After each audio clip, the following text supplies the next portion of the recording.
हाईकोर्टर द्वारस्थ हेले अनुभव महांती। वर्षा चाहूना डिभोर्स विवाह विच्छेद पर व्यस्त अनुभव।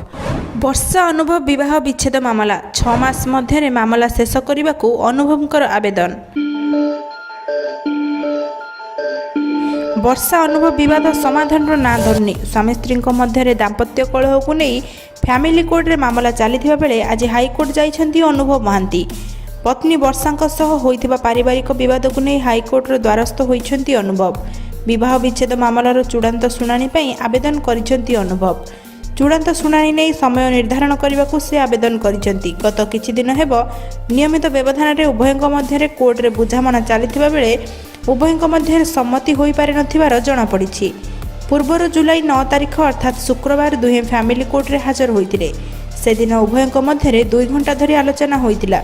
एही समय कमिशनर दुही को बुझासुझा करथिले किंतु से दिन आपस समाधान होई नथिला।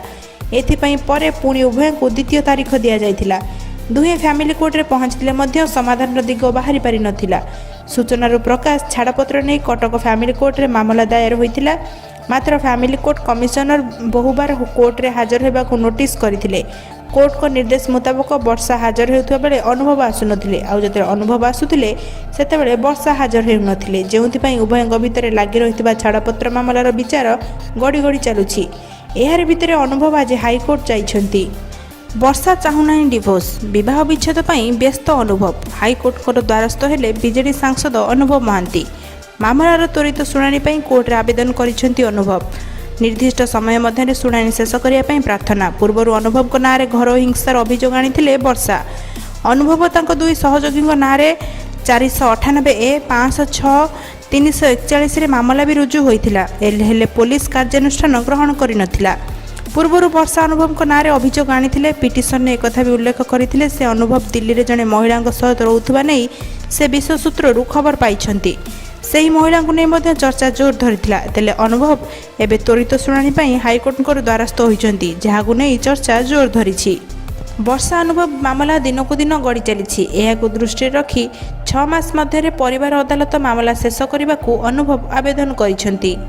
सुप्रीम कोर्ट को निर्देश क्रमे कटक परिवार अदालत को आसी मामला। मामलार त्वरित शुणाणी पई सुप्रीम कोर्ट थिला निर्देश किंतु कौनसी समय सीमा नथिला सही निर्देशनामा। मामलार विचार पर अहेतुक विलंब हेउथिबारु 6 मास मध्य परिवार अदालत मामला शेष करने को अनुभव आवेदन करिछंती।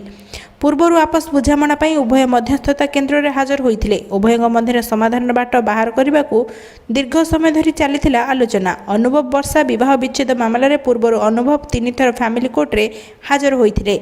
एही स्टार दंपतिंकर विवाह गत वर्ष सेप्टेम्बर रे उठिथिला। भिडियोटी आपण मानकु किपरि लागिला आपण मानकर मतामत आमकु कमेंट सेक्शन में लिखि निश्चित जणाइबे। जदि आपण माने हमर ए चैनल रे नुआ होइथिबे हमर ए चैनल को सब्सक्राइब करि नेबे एवं भिडियोटी भल लागिले गोटे लाइक करी अधिक रु अधिक शेयर करिवे। धन्यवाद।